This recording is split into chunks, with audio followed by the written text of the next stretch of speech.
Mr. Professor. What in the hell are we about to see? Okay, this is actually great because we're going to be able to have two different points of view here. I can kind of scroll around however I please, and you can do the same. Yep. You know more about both of these races than Celestials me. versus Infernal too. Yep. It's great. It's a non-Vanguard so match. I will say, I'm gonna be kind of paying more attention to Mr. Professor because he's playing Celestials, and I'm really curious to see what other Celestials are doing right now because they definitely have like.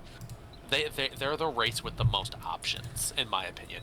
You have two different methods of mining from Luminite. You can mine from Therium without any type of collection points, save your arc ship, and then you get the Morph Core. The Morph Core, you can go out and do anything with it at the beginning of the map. That's so versatile and so incredibly hard to read as a person who's facing Celestials.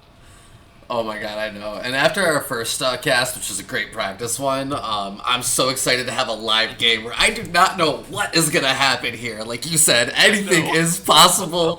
We have a Conclave opening, which is pretty standard, but yep, he's going to be the first little bit of scouting coming out. Looks like already getting some Argents from the Creation Chamber. Just going to keep in the base for now, it looks like. Not producing any more Prisms. I kind of think this is a bit of a mistake, not getting that economy up and going, because Celestials have the ability, more so than any other race, to really make their economy boom and make it boom quickly. Yeah, you slapped me in the face with that boom a few times, Zach. Great point.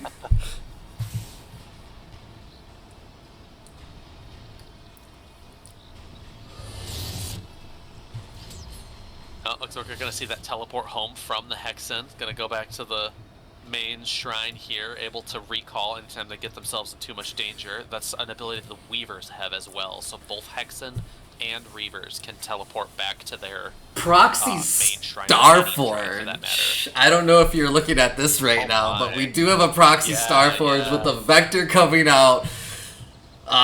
In lieu of an early economy, he is going with some early harass, going to catch this guy with his pants down with the shrine here. I do believe he will force a cancel, or maybe not. He's going to just keep moving into the base. No, it can't be that much just with the Vector. He's got the Hexen and the two. It's better against light anyway. He's got to get that Vector out of there. It's not enough. It's not enough. He does snipe a Gaunt. Is he just going to sacrifice this Vector?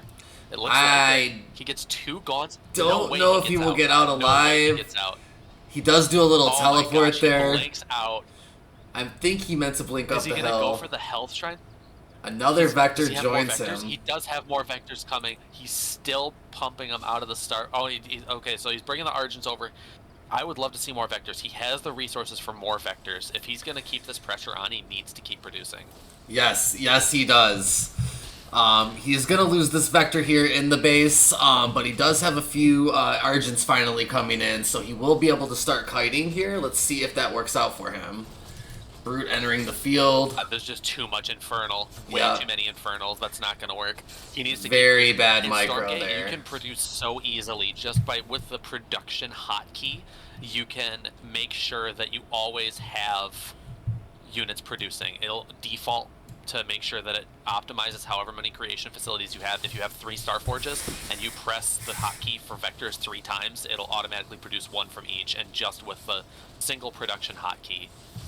Yeah, they have really taken the macro game and made it as easy as they can so that you are free to focus on the micros, which he's starting to do now, keeping his low health units in the back. And I will notice versus a replay, we have a lot more functionality, one of them being the health bars, so this is great. You see the health bars on there. One thing I did notice, I don't know if you're getting the same thing, but the worker count appears to be bugged on the Luminite there. I'm seeing sometimes just workers 10, other times I was seeing 10 out of 4, which makes no sense because the max worker count for Infernals is definitely 12, I think. Yeah, just some strange things happening in the replay still.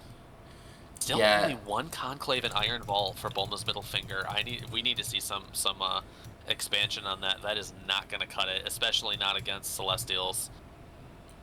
You mean as the Celestials, correct? Or no, as the Celestials. Yes, sorry. So we do have an expansion down here. Economy-wise, does look like Bulmas has the higher supply count. He is spending all of his resources. So unlike the last game we were looking at, this is going to be a much more efficient use on both sides. But without the expansion and with 2 bases being efficient, I just don't see a way for Mr. Professor to win. And, well, that's what I was thinking. That was a quick one. I didn't mean to manifest that. That's what you get when you don't focus any economy whatsoever as Celestials. That was pure